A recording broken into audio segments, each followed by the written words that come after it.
Hi, everybody. Welcome to my Wednesday night Facebook Live Q&A.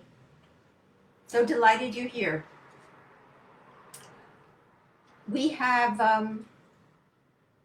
four questions tonight, and the first two deal with the men, the runaway husbands, and the way in which they leave, and why they do it the way that they do. And the second two deal with a totally different aspect of this whole drama in our lives. And that's the aspect of moving on. And how do you do that when you've been so terribly hurt? Like, how do you trust again? So the first question we have comes from Star. And she says, how can they completely disappear from their children's lives? Now, I know a lot of you are nodding your heads because you recognize that. And through the years, through the decade that I've been working on the Runaway Husbands project, this question comes up over and over and over again. And it's terribly painful. You know, we can sort of understand how a man could leave his wife, but it's practically impossible to understand how a man can just walk away from his kids. And it so often happens, particularly when they're teens, late teens, or adults, young adults. The younger kids often have to go back and forth. You know, they're court ordered to go see their dad. But the older teens who are like 16, 17, 18, and the young adults, they can make up their own mind if they're going to visit with their dad or how open they're going to be to his overtures. But so often, you know, the men just feel like they can't do it. It's too hard. And I think that, you know, that there are reasons why that happens. One of the main reasons is that the majority of men who are runaway husbands are conflict avoiders. And they don't want to face these kids who might be hurt, who might be angry, who might have questions for them. And so they just are able to shut down that relationship. You know, sometimes keeping in their mind that maybe in the future, you know, we'll resurrect this relationship. But at the point at which they leave, they're so phobic about facing any questions, having to answer for what they're doing, that they would rather just shut it off.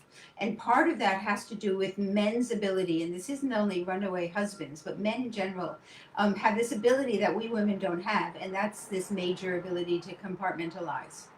So they can just say, I don't want to think about it, it's too upsetting, I'm not going to be in touch with my kids, I don't want to have to deal with my ex-wife, I don't want to know what's going on, and so they just walk away from it, shut it down, and sort of block off that part in their heart where they were connected to their kids, and in many cases were even close with their kids. So, I mean, the third aspect is that sometimes they blame the wife, and they say, you know, the kids are angry with me, and it's her fault. She's turned the kids against me. You know, I'm saying sometimes, but really that's a very common thing. And so again, we go back to that fact that they don't want to face anyone who's going to be asking them questions.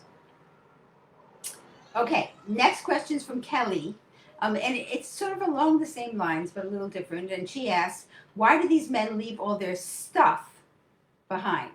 Stuff like clothes, toiletries, books, personal items, hobbies. You know, I've heard that lots and lots of times, and that's what happened in my case. You know, that my husband sort of threw a bunch of clothes into garbage bags, the famous garbage bags, threw them in the trunk of his car, and really didn't want things that we had bought together and built a lifetime on. And that was mystifying. Like, I didn't understand why he didn't want to come back and, you know, divide up the stuff. And again, I think it comes back pretty much to the same paradigm. In my case, my husband left my house and moved in with his girlfriend. So he didn't need all that much stuff. She had plenty of stuff. So in the case where he's just moving straight in with the girlfriend, maybe he doesn't want to bring things because she might not be so keen on that. But I think that, you know, why we call them runaway husbands, because they do run away. You know, they're running away. And when you're running away, you're not, you know, calling a moving van. So that, I know that some men do call a moving van and do get their stuff, but a lot of men just walk away. They don't want to deal with it. They don't want to spend a second longer in the process of leaving and separating things than they have to. They'd rather go out and buy new than to have to discuss with you and negotiate with you and try to work it out with you and face you, when you're upset about the fact that he's leaving. So he's going. Now, on this second topic, Kimberly's asking, how do you ever feel confident again to be in another relationship? And I think that, when you've been so terribly hurt and when you've been so betrayed, where you thought that things were good, or at least okay, and you were secure and you were stable, then it's a huge challenge to feel that you could ever trust again, you could ever open your heart and let somebody else in. And I think a lot of it has to do with who you are as a person. There are people who are very, very open and very have a strong desire to have somebody in their life, and it makes it easier for them to move on to a future relationship. And then other people are more wary, more careful, maybe have been more hurt, not only by the runaway husband, but at other times in their lives, or have observed in their own family of origin between their parents that men are not all that reliable. So often I'll ask women, so what was your father like? If you had brothers, what are your brothers like? What type of men, what example of men have you seen? I think that for me and for some women, we can see our runaway husband as unique. And that's how I felt. I felt he's the one, this particular specimen, this particular man, is the one who has this problem with being able to stay loyal, with being able to stay in a relationship and really build on that. And I didn't generalize it to all men. I really felt as though it was my husband at the time. And of course, so that makes it easier, if you're thinking of moving on, that you're not going to assume that if one guy is like this, then all guys are like this. And also, I think the other piece of that is that you do recognize what warning signs there are. Even if you hadn't seen them when you were in the relationship, you might be able to look back now and see that, he doesn't treat other people so well. He can cut other people off. Or he did this to his first wife. Or, he's bad-mouthing people very easily. He doesn't do it to me, but he's bad-mouthing other people. So you'll see certain characteristics that are sort of a red flag, that if you're dating somebody, you want to get a sense that he treats everybody with respect. And you can move on and you can love again. And just because you went through this once doesn't mean that all men are capable of this level of deception and betrayal.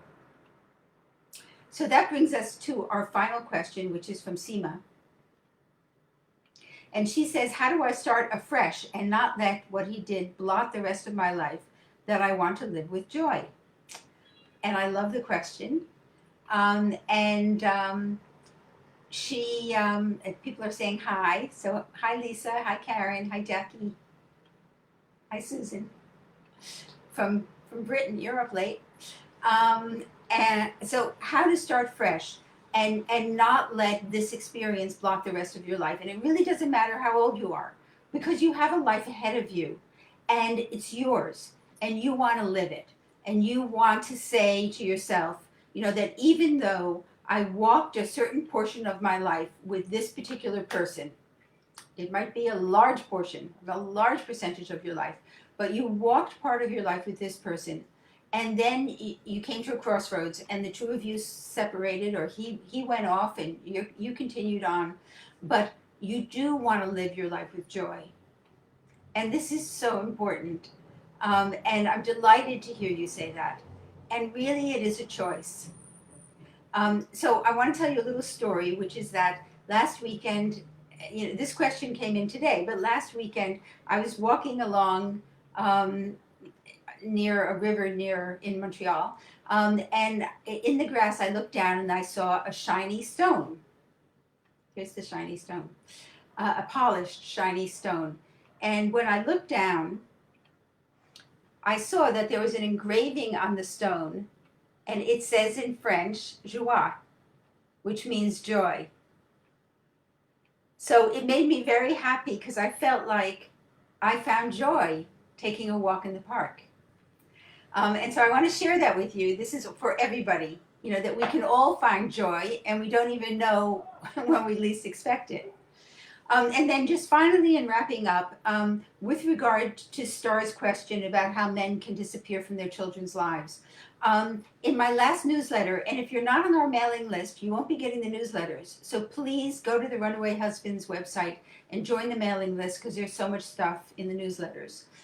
In the last newsletter, I announced that I'm starting to do some work for the adult children whose fathers left mom, where dads left mom. And I'm thinking of running a group for those adult children who are struggling with either a disruption in their relationship with their father or a complete cutoff, and might want to join with other people in the same circumstance. So if you have kids who are in that position, who you think, adult kids, or at least 17 or 18 years old, who you think might benefit from the group, just email me, let me know. I have a little questionnaire for them to fill out, just a few questions. And then when I see, who's interested, then I'll see if I can get a group off the ground, and try to get some help to these young adults who are coping with this. So my email always is Vicki, Vikki, at runawayhusbands.com. And that's us for today. I'll see you next week. Be well. Take care.